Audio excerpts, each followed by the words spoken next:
masih diberikan kemudahan untuk melaksanakan amalan. Walaupun sebagian sudah ada yang lemah, sudah ada yang loyo, sudah ada yang capek. Begitulah namanya beramal, Pak. Begitulah yang namanya beramal. Kadang lemah, kadang loyo, kadang kecapean. Dan memang kita hidup di dunia ini untuk itu. Makanya dari ungkapan para ulama mereka mengatakan ad-dunya darul amal la hisab wal akhirah darul hisab la amal. Dunia ini negerinya beramal saja, Pak. Namanya beramal ya kadang capek, kadang lemah. Beramal. Tidak ada hisab. Sedangkan negeri akhirat kata para ulama darul hisab, negeri pembalasan, la amal.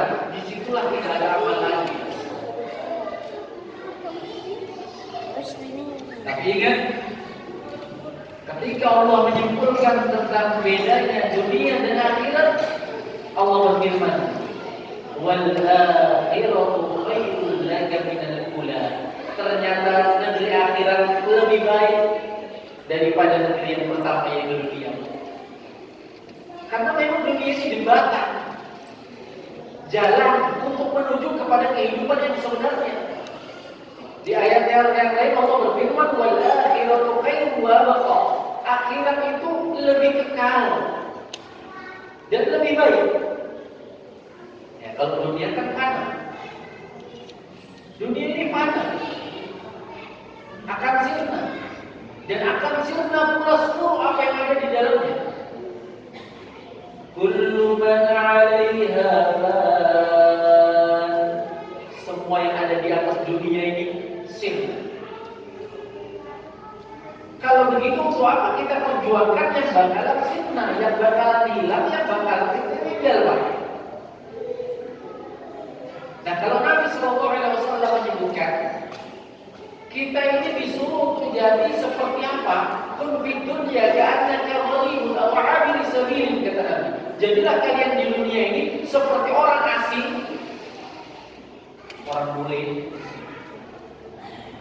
orang luar negeri masuk ke Indonesia, aw 'abir sabil, atau orang yang singgah dalam perjalanan. Kalau orang ada orang luar negeri masuk ke Indonesia, ke Makassar, pasti tujuannya apa? Demi duit.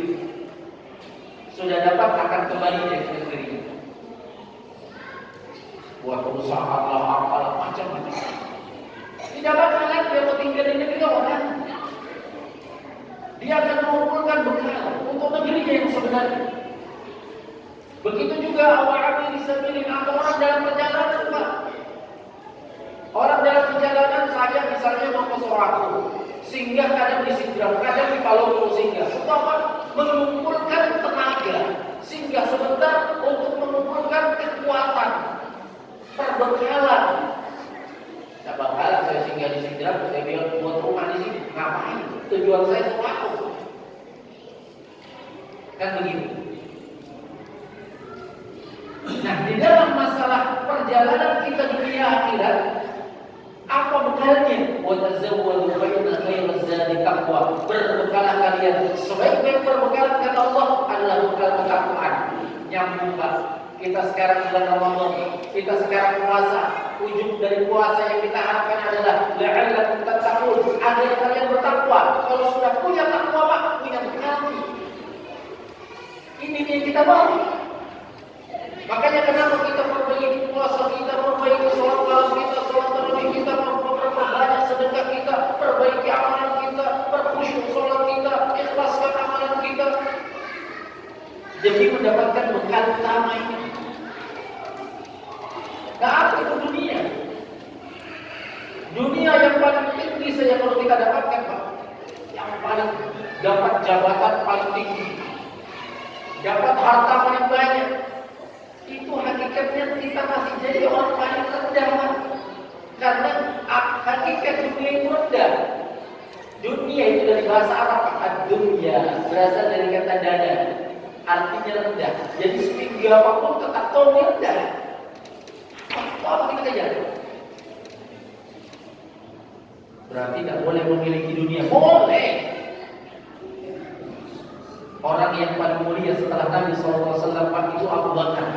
Abu Bakar ternyata orang kaya. Tidak dilarang jadi orang kaya. Orang kaya yang sahabat tidak dilarang.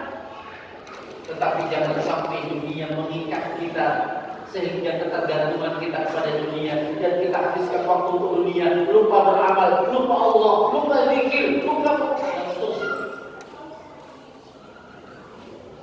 kalau ini melupakan kita bahaya. Gara-gara dunia malas sekolah, ketinggalan kantongi puasa dan ketinggalan pekerjaan, bahaya.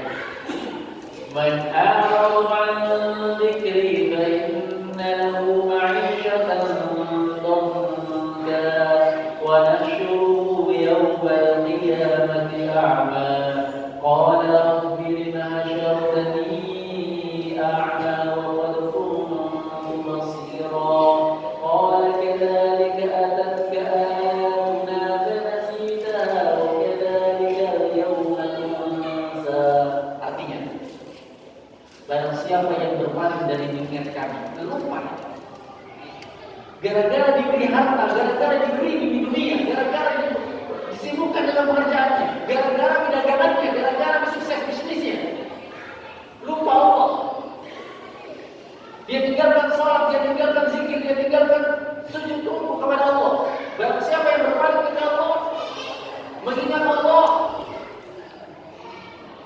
dia akan diberikan kehidupan yang sempit. Lihat nih Pak, kelihatannya kaya, mobilnya 2, tingkat lagi rumahnya, belum lagi apartemennya, itunya, ininya, macam-macamnya, tapi tetap sempit toh hidup. Allah yang buat dia sempit. Ini di dunia dapat kisah ini, sudah dapat.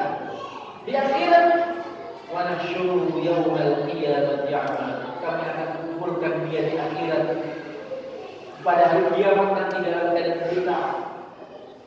Bingung dia Pak, kenapa bisa buta? Tidak bisa lihat. Padahal hari itu Pak, di hari itu yang paling dibutuhkan pandangan pun belum cukup, cahaya. Makanya orang beriman itu akan digiring menuju surga dengan 2 fasilitas utama. Yang pertama, pandangan mereka bisa lihat jalannya ditambah dengan cahaya. Nurum yas'a baina aydihim wa bi aymanihim. Cahaya di hadapan dan di samping mereka, menggiring mereka untuk masuk ke dalam surga. Dengan pandangan yang mereka lihat jalannya. Bagaimana kalau buta Pak? Tidak bisa dilihat. Mereka berkata, Rabbi lima hasyartani a'ma. Ya Allah, kenapa kau kumpulkan kami dalam keadaan buta wa qad kuntu basira? Padahal di dunia melihatkan. Ada mata aku di dunia, bisa bekerja dan bisniskan, pandangan hidupnya. Qala kadzalika atatka ayatuna. Demikianlah karena disebabkan dulu ayat-ayat kami datang. Ini ayat yang dibacakan oleh ustaz ini hadisnya, ini peringatannya, ini Al-Qur'annya, sudah sampai kami terjemahannya. Pada sisa, tapi kalian tinggalkan. Wa kadzalika al-yawma tunsa. Demikianlah hari ini kami juga lupakan dan tinggalkan kalian. Allah kata ngeri.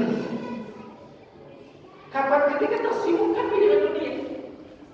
Silahkan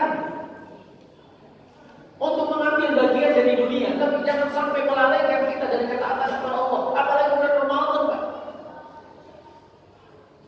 Tempatnya kita berlomba.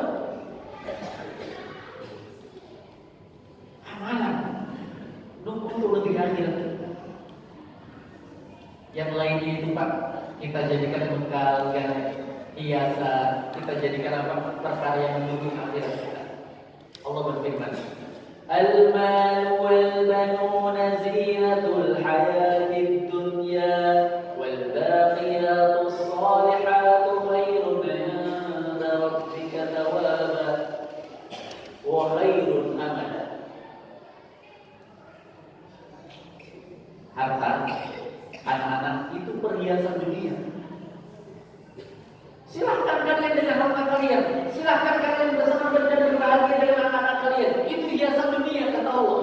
Tapi ingat, wal baqiyatus shalihat, amalan-amalan soleh khairun, jauh lebih baik inda rabbika, di sisi Rabb kalian, sebagai pahala, wa khairul amala, dan dia sebaik-baik cita-cita. Harus cita-cita tertinggi kita Pak, mengumpulkan amalan dan amalan. Dunia itu rendah. Kita sudah bahas tadi, dunia itu berasal dari kata dana, rendahan. Saya berikan satu contoh Pak. Nabi sallallahu alaihi wasallam bersabda, "Raka'atul fajr khairun minad dunya wa ma fiha." 2 rakaat sebelum sholat subuh Pak.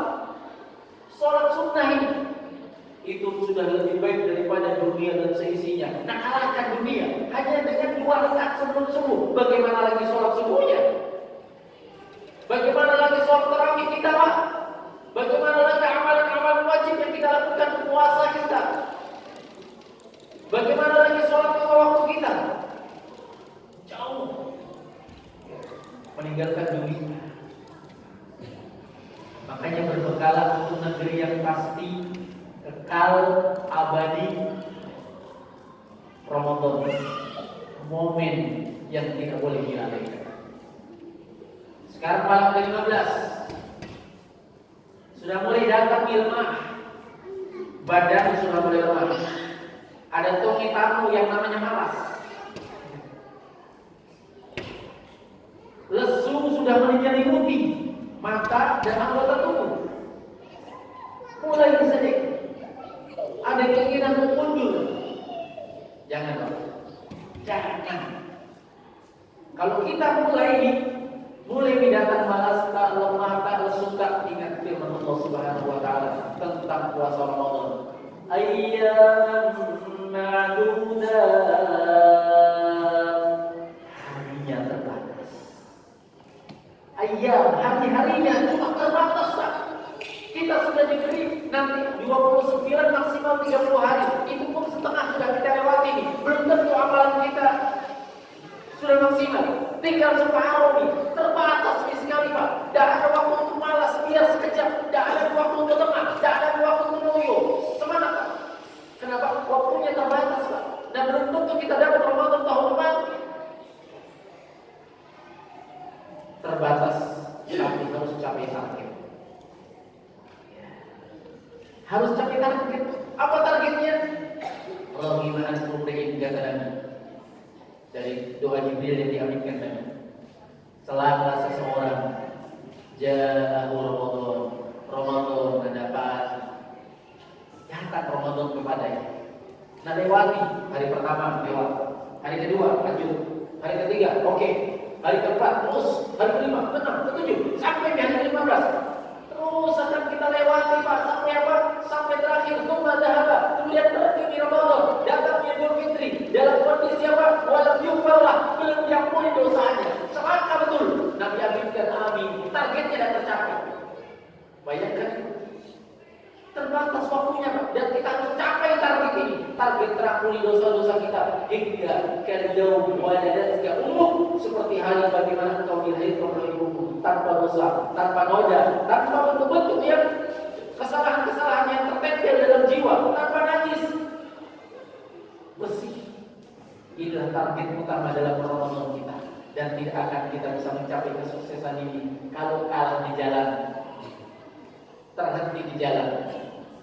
Sekali lagi, fokuskan hari-hari yang tersisa untuk melakukan amalan demi amalan di bulan Ramadan. Mudah-mudahan ini menambah semangat kita, giat kita, fokus kita, kesungguhan kita. Jadikanlah Nabi sebagai contoh terbaik, teladan terbaik, manusia terbaik. Bagaimana? Lihat cara beliau di dalam bulan Ramadan. Abdullah bin Umar radhiyallahu anhu berkata, "Kana Nabi sallallahu alaihi wasallam yajtahidu fi Ramadan ma la yajtahidu fi ghairihi."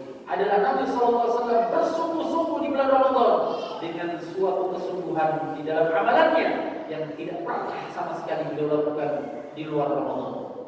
Mari kita langsung praktekkan dalam sholat kita. Fokuskan, perbaiki ikhlasnya, perbaiki khusyuknya. Semoga Allah Subhanahu wa taala menerima amal ibadah kita. Subhanallahi rabbil izzati amma yasifun. Wassalamun alal mursalin. Walhamdulillahi rabbil alamin. Assalamualaikum warahmatullahi wabarakatuh.